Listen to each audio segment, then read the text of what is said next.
She stood in the grand ballroom of Ashford House, surrounded by glittering candlelight, and she had never felt more invisible. Eleanor's gloved fingers tightened around her champagne glass. Her husband, Edmund, the Duke of Ashford, stood across the room with his back half turned to her.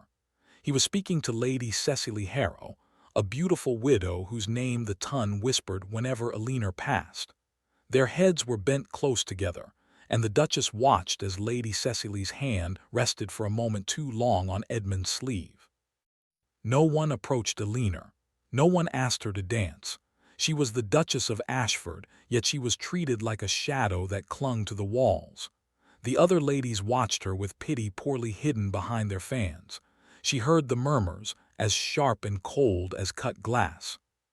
Poor thing, he married her for her father's political alliance, and now he cannot even pretend. Look at him with Lady Cecily. They say he loved her first, still does.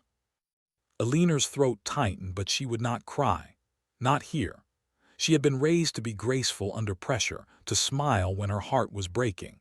So she set down her champagne, offered a polite nod to no one in particular, and walked toward the terrace as if she had every reason to be alone. The night air bit her skin, but she welcomed it. The cold was honest. It did not whisper behind her back. She had been married to Edmund for 14 months. 14 months of quiet dinners where he barely spoke, of nights spent in separate chambers, of learning to shrink herself so she would not be a burden. She had entered this marriage with hope, with a heart full of naive affection for the stern, handsome Duke who had saved her family from financial ruin. Her father had been dying, and Edmund had offered a marriage contract that protected her mother and younger sister. Eleanor had believed she could build a real partnership, maybe even love. But Edmund Ashford had never wanted her. He had done his duty and nothing more. On the terrace, she pressed her hand against the stone railing and let out a shaky breath. She did not notice the tall, kind-faced gentleman until he spoke. "Your Grace, are you unwell?" Eleanor turned quickly. Lord Ashby, a viscount with warm brown eyes and a gentle manner, stood a respectful distance away. He was not part of the usual cruel crowd. He managed a neighboring estate and had always treated her with genuine respect. "I am fine," she said, her voice steadier than she felt. "I simply needed air." Lord Ashby hesitated. "I saw you leave the ballroom, forgive me, but you looked, I worried." Something in his honest concern cracked the wall she had built around herself. A single tear slipped down her cheek before she could stop it. She brushed it away instantly, mortified. "Please," she whispered, "do not trouble yourself." He did not press. He simply stood beside her in silence, offering companionship without demand. It was the kindest thing anyone had done for her in a very long time. Neither of them saw the tall figure watching from the ballroom doorway. Edmund Ashford had turned from Lady Cecily just in time to notice his wife slip outside, and then he had seen Lord Ashby follow. The Duke's jaw tightened, his gloved hand curling at his side, but he did not move. He only stood there, a cold statue, while something restless and unrecognizable stirred behind his eyes. That night, Eleanor returned to the ballroom on Lord Ashby's arm. She walked past Edmund without a glance, and for the first time in her marriage, she did not seek his approval. The silence in the carriage on the way back to Thornwood Hall was heavier than usual. Edmund sat across from her, his profile sharp against the window, moonlight tracing the hard line of his jaw. Eleanor watched him for a moment, then looked away. She was too tired to try. The effort of reaching out to a man who never reached back had exhausted her heart. When they arrived at the great stone manor that had never felt like home, Eleanor went straight to her chambers. She unpinned her hair alone, letting the dark waves fall around her shoulders. In the mirror, she saw a woman who had become a ghost in her own life. Something shifted inside her that night, a quiet resolve, a decision. She would stop waiting for Edmund Ashford to love her. She would build a life that did not depend on his affection. She would become her own source of warmth.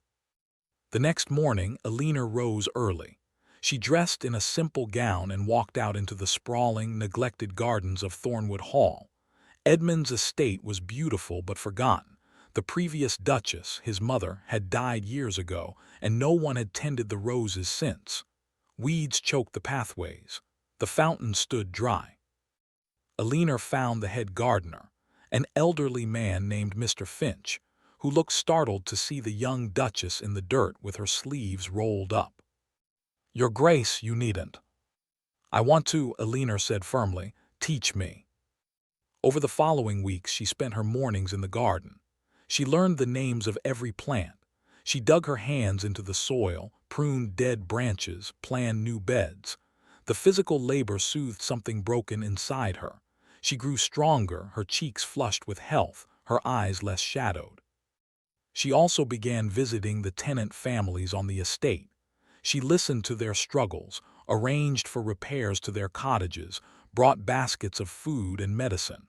They looked at her with surprise and then with real affection. They called her the People's Duchess, and the name spread quietly through the countryside. Edmund noticed none of this. He spent his days in London or in his study, buried in ledgers and correspondence. He had not shared a meal with Alina in weeks. If he registered her absence from the dinner table, he did not mention it. But the staff noticed. The housekeeper, Mrs. Grant, watched the Duchess bloom like one of her own roses, and she felt a protective pride. She had seen the Duke's coldness, and she had seen the loneliness in Alina's eyes when she first arrived. Now those eyes were clearer, more focused. The Duchess was no longer waiting. One afternoon, a month after the ball, Lord Ashby came to call. He had heard of Alina's work with the tenants and wanted to offer support from his own estate. They walked through the restored garden together, talking easily. His presence was easy, undemanding. He made her laugh, a sound that startled her with its unfamiliarity. Edmund returned from London early that day. He strode through the entrance hall and paused when he heard laughter drifting from the garden. He followed the sound, his boots crunching on the gravel path, until he saw them. His wife with her hand resting on Lord Ashby's arm, her face turned up to the sun, laughing at something the Viscount had said. Something hot and sharp twisted in Edmund's chest. He recognized it slowly, with a sense of distant alarm. Jealousy. It was raw and unwelcome, and it made his voice harsher than he intended when he spoke. "Alina." She turned. The laughter faded from her lips, replaced by a polite, guarded expression. "Your Grace, I did not expect you home so early." Clearly, his gaze cut to Lord Ashby. "Ashby." "Ashford," the Viscount bowed, unruffled. "I was just admiring the Duchess's garden. She has done remarkable work." "Yes, my wife is full of hidden talents," Edmund said, and the words were meant to be cold, but they came out strangely hollow. Alina excused herself with quiet grace, leading Lord Ashby back toward the house. She did not look at Edmund as she passed him. That lack of attention struck him like a physical blow. He stood alone in the garden, surrounded by blooming flowers he had not planted, and felt a creeping emptiness he could not name. The weeks that followed brought a subtle, painful shift. Alina no longer attended dinner every night. She would send word that she was dining with the tenants or taking a tray in her sitting room. She stopped asking about his day. She stopped looking for him in the halls. Her smiles became reserved for others, for the servants, the villagers, the occasional visitor like Lord Ashby. Edmund found himself waiting for her. He would linger in the drawing room, pretending to read, hoping she might pass by. He noticed the way the household now revolved around her quiet kindness. He heard the servants speak her name with warmth, not fear. He saw how the estate was coming alive under her care, and he realized with a shock that he had done none of it. He had inherited a dying land, and his wife had revived it without him. One evening he came upon her in the library. She was seated at a small writing desk, pen in hand, a stack of papers before her. She looked up with mild surprise. "Forgive me," he said, and the apology felt clumsy on his tongue. "I did not know you were here." "It is your library," she said softly. "You are always welcome." but her tone held distance. She was polite as always, but the warmth that used to flicker there, the hope, had been extinguished. He wanted to say something. He wanted to ask why she had stopped waiting for him, but pride, thick and stubborn, sealed his lips. He nodded once and left. The turning point came at the Ashford Harvest Ball, an annual event that drew the entire county. Eleanor had planned much of it herself, transforming the great hall with autumn leaves and candlelight. She wore a deep emerald gown that made her dark hair glow, her neck bare of jewels save a simple pendant her mother had given her. She looked regal, untouchable, and utterly beautiful. Edmund watched her from across the room, the same way she used to watch him. But now she was the one surrounded by admirers. Lord Ashby was at her side, as was Sir William Trent, a young baronet with an eager smile. She moved among them with effortless grace, her laugh genuine, her confidence quiet but undeniable. He heard the whispers around him, but they were not pitying anymore. They were surprised, impressed. The Duchess has transformed Thornwood. The villagers adore her. She is more than just a political match. She has real substance. The Duke must be proud. Proud? The word burned. Was he proud? He had not even noticed when she stopped needing him. He had not realized he was losing her until she was already gone. Lady Cecily drifted to his side, her perfume cloying. "You look troubled, Edmund. Come, let me fetch you a drink." He shook his head, barely hearing her. His eyes tracked Eleanor as Lord Ashby led her onto the dance floor. The Viscount's hand rested on her waist with perfect propriety, but there was a tenderness in the way he looked at her, a tenderness that should have been Edmund's. The music swelled. Eleanor's face, turned up to her partner, held a peace that Edmund had never seen before. She was not performing. She was content, and he had nothing to do with it. The jealousy that had been smoldering ignited into full, agonizing regret. He had been given a gift, a woman of grace and intelligence and endless patience, and he had treated her like a burden. He had allowed pride and old wounds to build a wall between them, and now another man stood where he should have stood. The dance ended. Eleanor curtsied to Lord Ashby, then excused herself. Edmund saw his chance. He followed her into a quiet corridor, his heart pounding in a way it had not since he was a boy. "Eleanor, wait." She stopped, her back straightening. She turned to face him, her expression neutral. "Yes." He struggled for words. I wish to speak with you." "I am listening." The lack of emotion in her voice cut him deeply. He stepped closer, his voice dropping. "I have been blind. I have been unfair to you. I know that now." Eleanor studied him, her eyes searching his face. "Why now, Edmund? Why have you suddenly decided to see me?" The question was quiet, but it held the weight of months of loneliness. He flinched. "Because I almost lost you tonight. Watching you with Ashby, I could not bear it." Her expression flickered, something painful moving beneath the surface. "You lost me long before tonight. You just never noticed." She began to walk away. Desperation clawed at him. "Eleanor, please, I will explain. There are things you do not know, about my past, about why I kept my distance. I never meant to hurt you." She paused but did not turn. "Then why did you?" He swallowed hard. "Because I was afraid. I will tell you everything, but not here. Come with me to the south drawing-room, please." After a long moment she nodded. In the quiet room, lit only by a single candelabra, Edmund paced before the hearth. Eleanor sat on a settee, her hands folded, waiting. He began haltingly. "My mother died when I was 17. I never told you the full story. She was publicly humiliated by my father. He paraded his mistresses before the whole county, and she loved him despite it. She withered away, abandoned and heartbroken, while he did nothing. I swore I would never be that man, that I would never cause someone that kind of pain. So I thought if I kept my distance, if I never let myself care too deeply, I would protect you from ever suffering as she did." Eleanor's eyes widened. "You thought indifference would protect me?" I thought passion was the enemy. I thought any strong emotion would lead to ruin." He stopped, his voice breaking. "But I was wrong. I see that now. And I have another truth to tell you, something I should have said the day we wed." She waited, her heart pounding. "I did not marry you solely for your father's political alliance," Edmund said, his voice raw. "I met you once 6 years ago at a garden party. You would not remember me.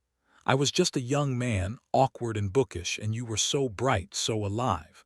You spoke about wanting to travel and help people. And you laughed when I fumbled my tea. I never forgot you. When your father fell ill and I heard of your family's troubles, I knew I had to help. I convinced myself it was duty, but it was never just duty. I wanted you. I wanted you from the very first moment, but I was too much of a coward to say it. I thought if I let you close, I would lose you, so I pushed you away." Tears slid silently down Alina's cheeks. "All this time, I thought you loved Lady Cecily. I thought I was second place in my own marriage. Cecily is an old friend, nothing more. She needs my counsel on her estate, and I admit I used her company to distract myself from you. But I have never loved her. My heart has only ever belonged to one woman, and I have done a terrible job of showing it." He knelt before her, something a duke never did. He took her hands gently. "I have hurt you. I have been cold and distant and blind. I do not deserve your forgiveness, but I will spend every remaining day of my life trying to earn it if you will let me." Alina looked down at him, this proud man kneeling at her feet, his eyes bright with unshed tears. The anger and grief she had carried for so long warred with a tiny, stubborn seed of hope that had never quite died. "I stopped waiting for you," she whispered. "I learned to live without you. It was the hardest thing I have ever done." "I know," he said, "and it was my fault. I will not ask you to go back to who you were. I only ask that you let me walk beside you now as you are." The silence stretched. Then slowly she reached out and touched his face. Her fingers were cool against his cheek. He closed his eyes, leaning into her touch like a man starving. "I need time," she said. "I cannot just forget." "Take all the time you need," he replied, his voice breaking. "I will wait for you as you waited for me. I will wait forever if I must." The days that followed were tentative, new. Edmund began to show up at the garden not as the Duke, but as a man willing to learn. He asked her to teach him the names of the flowers. He walked with her to the tenant cottages, and he listened to the families with a humility that startled them. He started taking meals with her, not in heavy silence, but asking gentle questions about her day. Alina was cautious. She did not lean in quickly, but she saw the change, consistent and real, and her heart began to thaw. One evening, they sat on a bench in the rose garden as dusk fell. The air was sweet with the scent of blossoms she had planted. Edmund turned to her. "Do you remember the garden party, where we first met?" She smiled faintly. "I remember a young man who spilled tea on my favorite book and then apologized for 20 minutes. He laughed, a rich, genuine sound she had never heard before. I was terrified, but you were so kind. You said books could always dry, but kindness was rare. I carried those words with me for years." Her throat tightened. "I wish you had told me sooner. We lost so much time." He took her hand, his thumb brushing her knuckles. "I cannot change the past, but I can give you the future. Every morning I will be there. Every night I will come home to you. I will never take your presence for granted again." Tears welled in her eyes, but this time they were not bitter. They were the tears of a wound beginning to heal. "I loved you too late," he whispered. "But I love you now. I love you, Alina." She leaned her head against his shoulder, the wall between them finally crumbling. "I never truly stopped loving you," she admitted. "I just learned to bury it." He pressed a kiss to her hair, gentle as a vow. "Then let me help you dig it up. We will plant something new together." Autumn turned to winter and winter to spring. Thornwood Hall, once a place of silence and shadow, became a home filled with laughter and conversation. The Duke and Duchess worked side by side, and the estate flourished as never before. The tenants prospered. The gardens bloomed, and at the center of it all was a marriage that had nearly died and had been reborn stronger than ever.